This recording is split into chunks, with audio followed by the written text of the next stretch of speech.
오늘은 본문을 바탕으로 미완의 개혁, 절망이 아닌 소망으로 두 번째 시간, 오늘은 또 특별히 느헤미야 강의 마지막 시간이기도 합니다. 좀 기억을 더듬어 보시면 좋겠는데요. 지난 시간에 우리는 안타깝게도 이스라엘 백성들이 예전의 그 타락한 삶으로, 불순종의 삶으로 되돌아가 버린 그러한 모습을 발견하게 되었습니다. 참으로 안타까운 것은 그들은 맹세를 했지 않습니까? 눈물로 언약을 갱신하고 또 그렇게 실천도 하였었는데 얼마 지나지 않아서 그 예전의 불순종한 삶의 상태로 돌아가 버리고 말았다라는 겁니다. 어떤 불미스러운 사건이 대표적인 예였습니까? 하나님의 거룩한 성전 안에 암몬 사람 도비아가 큰 방을 차지하고 거하고 있는 모습, 예배가 무너지고 거룩한 백성들의 정체성이 무너져버린 그런 안타까운 상황이었습니다. 그런 일들은 느헤미야가 부재 중일 때 일어나게 된 일이다 하였지요. 어찌 보면 그 모든 개혁을 위한 노력들이 수포로 돌아가 버린 듯한 참으로 절망적인 상황이라 볼 수도 있을 겁니다. 하지만 꼭 기억하십시오. 하나님의 뜻과 계획은 인간의 실패에도 불구하고 결코 좌절될 수가 없는 것입니다. 하나님은 반드시 그 하나님의 뜻과 하나님이 주신 비전에 감동되어 끝까지 믿음으로 헌신하고 나아가는 자들의 그 발걸음과 헌신을 통해서 하나님의 나라를, 그 뜻을 이루어 가신다라는 것을 여러분 꼭 기억하실 수 있기를 바랍니다. 보십시오. 느헤미야는 다시 예루살렘으로 돌아왔습니다. 하나님이 보내신 겁니다. 도착해서 보니까 상황이 너무나 심각한 것이었습니다. 그들이 눈물로 뜨겁게 맹세했던 그 모든 부분들이 완전히 무너져버린 그러한 모습을 느헤미야는 발견하게 된 겁니다. 여러분 생각해 보십시오. 얼마나 실망감이 컸겠습니까? 자그마치 12년입니다. 아니 내가 12년 동안 피땀 흘려 모든 것을 쏟아부었는데 이 개혁을 위해서 하나님의 백성을 새롭게 세우기 위해서 그렇게 노력한 것이 다 헛수고였구나. 하나님 다 필요 없습니다. 이제는 이 백성들 다 그냥 포기하시고 저랑 새롭게 시작하시지요. 느헤미야는 그렇게 말하지 않았습니다. 물론 실망스러웠겠지요. 하지만 그는 그러한 절망적으로 보이는 상황 속에서도 그의 시선을 들어 하나님을 바라보게 됩니다. 여러분, 이 모습이 바로 진정한 영적 리더가 목숨처럼 여겨야 할 삶의 태도와 자세임을 기억하실 수 있기를 바랍니다. 여러분, 상황이 절망적이더라도 그 상황에 우리의 시선을 고정할 것이 아니라 시선을 들어 하나님을 바라볼 때에 바로 그 자리에 소망이 일어나게 되고 회복이 임하게 되는 것입니다. 느헤미야는 확신을 가지고 다시 시작하고 있습니다. 하나님이 주신 비전, 하나님께서 이루실 것을 그는 믿어 의심치 않았습니다. 나를 이곳에 보내시고 나를 이곳에 있게 하신 분은 하나님이시니 나는 그분의 뜻에 순종하며 끝까지 나아갈 것이다. 믿음의 결기를 가지고 느헤미야는 다시 시작하고 있는 겁니다. 그는 무너진 여러 문제들 속에서 가장 먼저 가장 기초적인 일, 가까운 데 있는 문제부터 해결해 나가기 시작합니다. 성전 예배가 무너진 이유가 어디에 있다 했습니까? 우리가 우리 하나님의 전을 결코 버려두지 않겠습니다 맹세하여 놓고 어느 순간 백성들은 성전 유지를 위한 최소한의 헌물을 드리는 것을 하지 않게 되었습니다. 최소한의 형식을 버려버린 겁니다. 그러니까 그것을 모아두는 방들이 비어가기 시작했죠. 성전을 섬기던 그 봉사자들이 생계가 막막해지자 흩어져 버리게 되었습니다. 예배가 되지 않습니다. 예배가 무너지고 예배가 무너지니 삶이 무너져 내리게 됩니다. 그리고 그 비어버린 방에 영적인 대적 암몬 사람 도비아가 그 방에 들어와 앉아 버린 것입니다. 이 문제를 가장 먼저 느헤미야는 어떻게 해결하기 해결하고 있습니까? 원래 있던 대로 되돌리는, 그게 개혁 아니겠습니까? 원래 있던 대로 되돌리는 그러한 일들을 하고 있는데요. 8절과 9절 말씀 보십시오. 내가 심히 근심하여 도비아의 세간을 그 방 밖으로 다 내어 던지고 명령하여 그 방을 정결하게 하고 하나님의 전의 그릇과 소재물과 유향을 다시 그리로 들여 놓았느니라. 그 방에 있으면 안 될 것들을 다 내어 던져버리고 있어야 할 것들을 다시 채워 넣게 됩니다. 그리고 생계 문제로 흩어져 버린 그 성전 봉사자들을, 레위인들을 다시 데려오게 되는 거죠. 11절 말씀 보십시오. 내가 모든 민장들을 꾸짖어 이르기를 하나님의 전이 어찌하여 버림바 되었느냐 하고 곧 레위 사람을 불러 모아 다시 제자리에 세웠더니, 느헤미야는 모든 백성들을 향해서 책망을 하고 있지 않습니다. 먼저 모든 민장들은 백성들의 지도자들 아닙니까? 리더들을 책망하고 있습니다. 왜요? 리더의 자리가 중요한 자리이기 때문입니다. 그는 리더들을 책망한 후에 레위 사람들을 다시 제자리로 데려오고 있는 거죠. 제자리에 데려다 놓으니 어떤 일이 일어나게 됩니까? 12절 말씀 보시면 이에 온 유다가 곡식과 새 포도주와 기름의 11조를 가져다가 곳간에 드림으로, 보십시오. 그들은 영 마음이 없는 게 아니었어요. 성전을 돌보겠다는 마음이 있었던 겁니다. 그러니까 이제 신앙적으로 해이해진 것들을 다시 형식을 세움으로써 그렇게 제자리를 찾아가기 시작하자 그들은 하나님을 향해서 그들의 마음과 헌신을 다시 보이고 있는 거죠. 사랑하는 성도 여러분, 특별히 직분을 받은 우리 재직 여러분, 무엇보다도 하나님을 여러분들의 삶의 첫 자리에 두실 수 있게 되기를 주님의 이름으로 축복합니다. 그것이 가장 중요한 일입니다. 리더들이 우리 주님을 내 삶의 첫 자리에 모셔드리게 될 때에 믿음의 결단을 하고 그것에 순종하며 나아갈 때에 자신의 자리를 주님의 몸된 교회에서 주께서 주신 그 자리를 믿음으로 잘 지킬 때 공동체는 무너지지 아니하고 건강하게 세워져 나갈 수 있다. 여러분 기억하실 수 있기를 바랍니다. 첫 번째 문제를 해결한 후에 느헤미야는 무엇을 하고 있습니까? 그는 기도를 하고 있습니다. 14절 보십시오. 내 하나님이여, 이 일로 말미암아 나를 기억하옵소서. 내 하나님의 전과 그 모든 직무를 위하여 내가 행한 선한 일을 도말하지 마옵소서. 어려운 개혁을 다시 시작하면서 느헤미야는 하나님께 기도하고 있습니다. 그는 결코 기도하는 일을 잊지 않았습니다. 사랑하는 성도 여러분, 우리는 기도해야 합니다. 해야 할 일이 너무 많다고, 먹고 살기 너무 바쁘다고, 힘들다고 기도를 소홀히 하시면 안 되겠습니다. 하나님의 일은 하나님이 주신 능력으로만 감당할 수 있다는 이 단순한 영적 진리를 기억하시고 모든 일에 기도로 준비하시고 기도로 진행하면서 기도로 마무리하는 기도의 공동체로 우리 교회가 세워져 나갈 수 있게 되기를 주님의 이름으로 축복합니다. 두 번째 문제는 무너진 안식일 준수의 문제를 다루고 있습니다.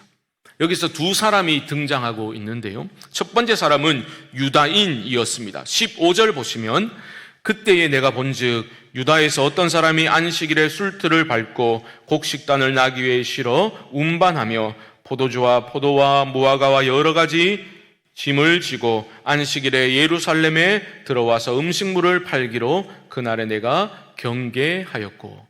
이 사람은 유다인인데 예루살렘 안에 거하던 사람은 아니었던 것 같아요. 그런데 이 유다인이 한 모든 일은 안식일 규정을 명백히 위반하는 것이었습니다.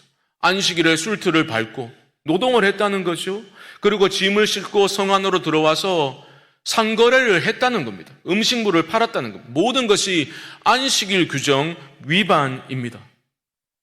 그만큼 해이해져 있었다라는 의미입니다. 두 번째 사람이 나오는데 이 사람은 이방인이었습니다. 16절 말씀 보시면 또 두로 사람이 예루살렘에 살며 물고기와 각양 물건을 가져다가 안식일에 예루살렘에서도 유다 자손에게 팔기로. 원래 두로는 무역 도시였어요. 그러니까 여러 좋은 물건을 가져다가 팔았다는 거죠. 문제는 안식일에도 팔았다는 겁니다. 여러분, 이것은 무슨 말입니까? 안식일에 예루살렘 안에서도 유다인들이 율법을 어기고서 물건을 샀다는 말이에요. 수요가 있으니까 공급이 있는 것 아니겠습니까? 그들은 안식일 규정을 위반하면서 물건이 좋으면 필요하면 그냥 하나님의 법보다 그들의 필요를 우선시하면서 그렇게 상거래를 아무렇지도 않게 행했다라는 것이죠. 너무나 안타까운 것은 불과 얼마 전에 그들은 우리가 안식일에 상거래를 하지 않겠습니다라고 맹세까지 했다는 거죠. 느헤미야 10장 31절 말씀 한번 보여주시죠. 이렇게 말합니다. 혹시 이 땅 백성이 안식일에 물품이나 온갖 곡물을 가져다가 팔려고 할지라도 우리가 안식일이나 성일에는 그들에게 사지 않겠고. 무슨 말입니까? 안식일에는 그들이 아무리 장사를 해도 우리가 절대 사지 않겠습니다. 맹세까지 해놓고 그 맹세를 어기고 있는 그러한 모습입니다. 이것을 바로잡기 위해서 느헤미야는 특단의 조치를 취하고 있지요. 13장 19절 말씀, 19절 보시면 안식일 전 예루살렘 성문이 어두워 갈 때에 내가 성문을 닫고 안식일이 지나기 전에는 열지 말라 하고 나를 따르는 종자 며칠 성문마다 세워 안식일에는 아무 짐도 들어오지 못하게 하였으므로. 무슨 말입니까? 금요일에 해가 지려고 할 때 성문을 다 닫아버리게 한 거예요. 그 사람들을 세워서 장사꾼들이 안으로 들어오지 못하도록, 상거래를 안식일에 하지 못하도록 그렇게 막아버린 겁니다. 그런데 재밌는 것은 출입이 불가능해진 상인들이 취한 행동이었습니다. 20절 말씀 보시면 장사꾼들과 각양 물건 파는 자들이 한두 번 예루살렘 성 밖에서 잠으로. 이 무슨 말입니까? 이 사람들이 포기를 안 한 거예요. 그러니까 우리가 성 밖에 기다리고 있으면 사람들이 나와서 물건을 살 것이다 싶어가지고 대기를 하고 있었다라는 거죠. 뭐 뉴스 같은 데 보면 우리가 불법적인 거 하지 말라고 아무리 막아도 기발한 방법으로 계속해서 그런 것들을 판매하고 거래하는 모습들을 우리가 보게 되는 것처럼 이 장사치들도 포기를 모르고 대기하고 있었다라는 겁니다. 느헤미야는 가만두지 않았습니다. 21절 보시면 내가 그들에게 경계하여 이르기를 너희가 어찌하여 성 밑에서 자느냐 다시 이같이 하면 내가 잡으리라 하였더니 그 후부터는 안식일에 그들이 다시 오지 아니하였느니라. 당장 꺼지지 않으면 내가 너희들 다 잡아서 쳐넣어버리겠다. 그렇게 위협을 가하자 장사꾼들은 그 자리를 떠나게 된 겁니다. 두 번째 문제인 안식일 준수 문제를 느헤미야는 해결하고서 다시 기도를 하고 있습니다. 22절 하반절 보시면 내 하나님이여 나를 위하여 이 일도 기억하시옵고 주의 크신 은혜대로 나를 아끼시옵소서. 기도한 후에 마지막 세 번째 문제로 넘어가게 됩니다. 세 번째 문제는 심각한 문제였는데요. 바로 이방인들과의 통혼 문제였습니다. 결혼을 이방인들과 했다는 거예요. 예전에 그렇게 하지 않겠다 맹세까지 해놓고 또 그렇게 해버린 상황입니다. 23절을 보시면 그때 또 내가 또 본즉 유다 사람이 아스돗과 암몬과 모압 여인을 맞아 아내로 삼았는데. 여러분, 이방인들과 결혼을 금지한 것은 편협한 민족주의가 아니다 제가 말씀드렸지요. 왜 그렇게 하지 않도록 하셨습니까? 하나님이 아셨던 거예요. 이스라엘 백성들의 연약함을 아시니까 이방인들과 결혼을 하게 되면 그들을 거룩하신 하나님께로 인도하기보다는 그들의 우상 문화에 젖어들어서 하나님께 불순종하고 우상을 섬기는 죄악으로 빠질 것을 아셨기 때문에 그렇게 하지 말라 금하신 것인데 그들은 그것을 어겨버렸던 겁니다. 이스라엘의 역사를 보십시오. 어김없이 그들은 이방 문화에 젖어 들어갔을 때에 타락하게 되고 나라가 망하게 되는 그러한 것들을 보여주었지 않습니까? 느헤미야가 돌아와서 보니까 그 문제가 또 이렇게 일어나게 된 것을 발견한 거죠. 너무나 기가 찬 겁니다. 24절을 보십시오. 그들의 자녀가 아스돗 방언을 절반쯤은 하여도 유다 방언은 못하니 그 하는 말이 각 족속의 방언이므로. 무슨 말입니까? 이방인 아내와 결혼해 살다 보니까 이 자식들이 유다 말을 못하는 거예요. 엄마 따라서 이방의 말을 방언을 하고 있는 겁니다. 심각한 문제죠. 왜요? 언어는 그 민족의 얼이 담겨져 있는 것 아닙니까? 언어를 잃어버리면 정체성을 잃어버리게 되는 거죠. 더구나 유다 방언을 모른다? 하나님의 율법을 이해할 수 없게 되었다 이 말입니다. 하나님의 말씀을 읽을 수조차 없는 그런 사람들이 되어가고 있는 거죠. 그러니까 느헤미야는 격분하게 됩니다. 과격한 행동을 하고 있습니다. 25절을 보십시오. 내가 그들을 책망하고 저주하며 그들 중 몇 사람을 때리고 그들의 머리털을 뽑고 이르되. 어찌 보면 너무 과격한 모습이죠. 그만큼 사안이 심각했다는 겁니다. 여러분, 이게 가벼운 문제가 아닌 것이, 이 타락상은 부분적인 문제가 아니라 이스라엘 사회 전체에 퍼져 있었던 것 같습니다. 어떻게 알 수 있는가? 종교 지도자들까지도 그렇게 이방인들과 결혼해버리는 그러한 모습을 보여주었던 것 같습니다. 28절을 보시면 대제사장 엘리야십의 손자 요야다의 아들 하나가 호론 사람 산발랏의 사위가 되었으므로 내가 쫓아내어 나를 떠나게 하였느니라. 대제사장 집안이 하나님 나라를 방해하고 대적했던 대적의 우두머리 산발랏 집안과 사돈을 맺은 거예요. 종교 지도자들이 무슨 할 말이 있었겠습니까? 느헤미야는 즉시로 그 자를 쫓아내고서 거룩한 분리를 위한 일들을 감행해 나가게 되는 거죠. 그리고 마지막으로 기도하고 있습니다. 29절 말씀, 내 하나님이여 그들이 제사장의 직분을 더럽히고 제사장의 직분과 레위 사람에 대한 언약을 어겼사오니 그들을 기억하옵소서. 기도는 이어지고 있습니다. 30절과 31절 보시면 내가 이와 같이 그들에게 이방 사람을 떠나게 하여 그들을 깨끗하게 하고 또 제사장과 레위 사람의 반열을 세워 각각 자기 일을 맡게 하고 또 정한 시기 안에 나무와 처음 익은 것을 드리게 하였사오니 내 하나님이여 나를 기억하사 복을 주옵소서. 이렇게 느헤미야서는 마무리가 되고 있습니다. 공동체의 회복을 위해서 무너진 형식을 새롭게 세우고 다시 제자리로 돌려놓아 하나님을 첫 자리에 두고 하나님의 거룩한 백성으로 살아가고자 몸부림치고 기도하는 리더 느헤미야의 기도로 느헤미야서는 마무리가 되고 있는 겁니다. 여러분 어떻습니까? 예루살렘으로 귀환한 느헤미야가 맹세를 어긴 그 세 가지 영역으로 들어가서 해결하기 위해서 안간힘을 쓰는 그 모습으로 느헤미야서가 마무리되고 있다고요. 그런데 과연 느헤미야가 그렇게 노력하고 헌신하고 꿈꾸었던 것처럼 이후에 이스라엘은 하나님의 거룩한 나라로 백성으로 회복이 되었겠습니까? 너무 일이 잘 풀리는 것처럼 보이잖아요. 마지막에 대해서 결말이 너무 쉬운 것 같아요.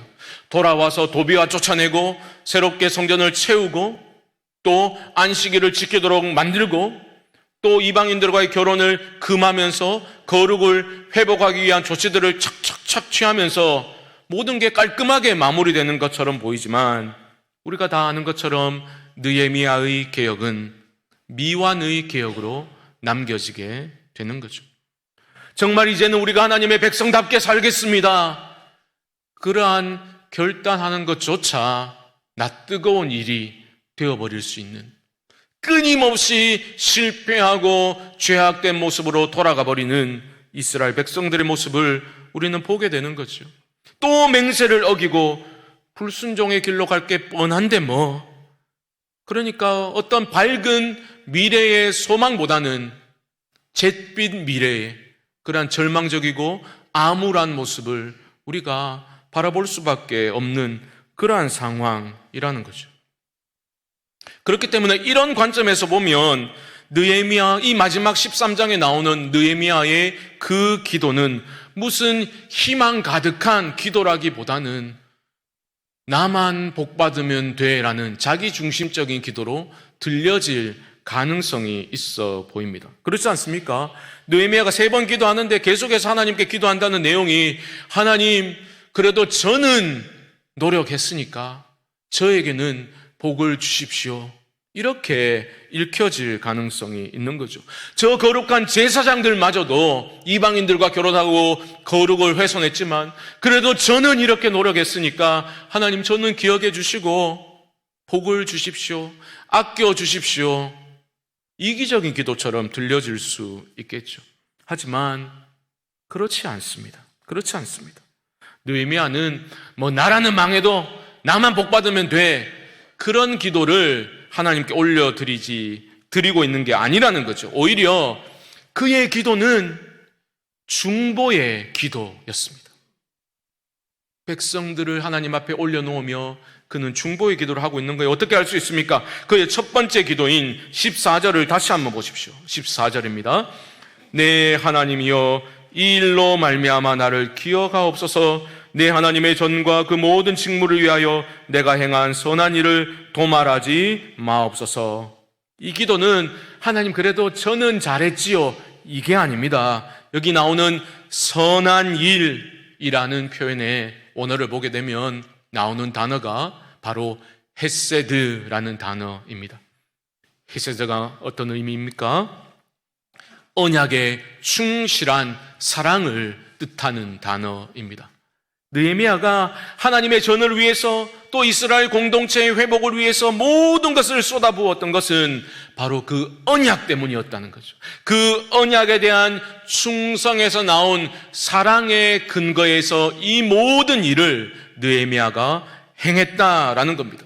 지금 그 헤세드를 하나님이 기억해 주셔서 하나님, 우리를 회복시켜 주십시오, 하나님의 약속에 그는 소망을 두고 중보의 기도를 올려드리고 있는 것입니다.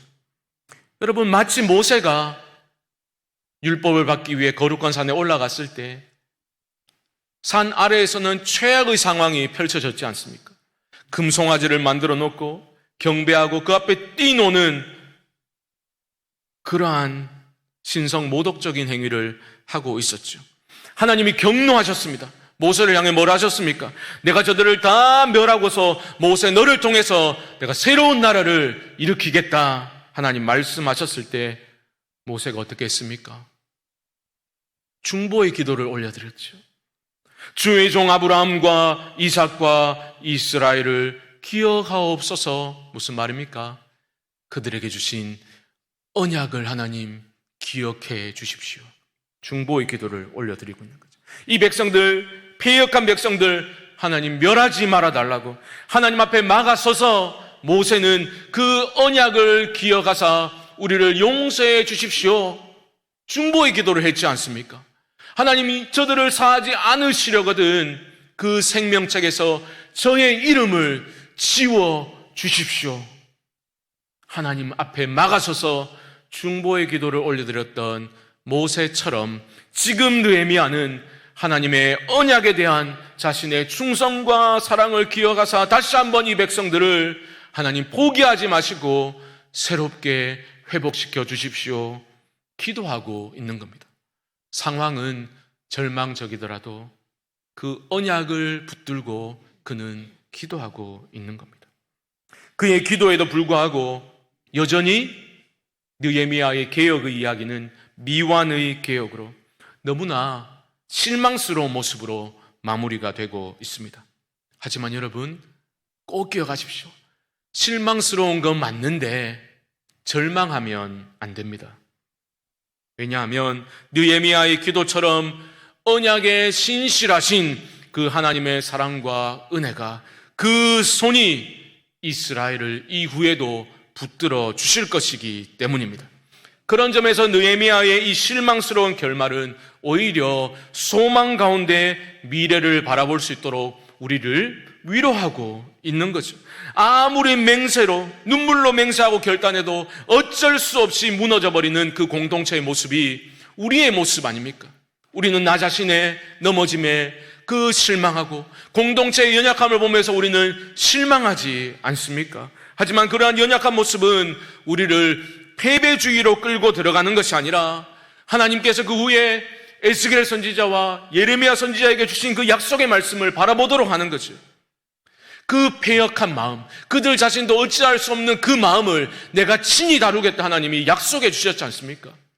내가 그들에게 새 마음과 새 영을 부어줄 것이고 그들의 마음에 나의 법을 새겨버리시겠다고 하나님은 친히 그 문제를 다루시겠다 약속하셨고 그 약속대로 하나님은 행하셨지 않습니까? 그 신실하신 하나님께 소망을 두고 우리는 절망적인 상황이라 하더라도 다시 한번 소망 가운데 일어나서 걸어갈 수 있어야 하는 것입니다. 특별히 그 약속을 우리는 그리스도 안에서 이미 받았지 않습니까? 그리스도 안에서 하나님께서 여러분들을 위해서 우리 교회를 위해서 어떤 일들을 행하셨는지를 여러분 잊지 마시기 바랍니다. 기억할 때에 어려운 상황 속에서도 소망을 품고 날마다 나를 개혁하고 공동체를 개혁하는 그러한 갱신의 삶을 우리는 살아갈 수 있게 되는 것입니다. 사랑하는 성도 여러분, 완전한 중보자이신 예수 그리스도께서 지금 이 시간에도 저와 여러분들을 위해서 우리를 위해서 중보하고 계심을 기억하실 수 있기를 주님의 이름으로 축복합니다. 우리가 처한 상황이 아무리 암담해 보인다 할지라도 영원히 변치 않는 하나님의 언약적 사랑을 기억하실 수 있기를 바랍니다. 하나님의 나라는 결코 망하지 않습니다. 결코 무너지지 않는 하나님 나라에 소망을 두고서 달려갔던 느헤미야처럼 하나님 주신 비전을 쫓아 소망 가운데 믿음으로 달려가는 우리 모든 성광의 성도님들 되시기를 주님의 이름으로 간절히 축원드립니다.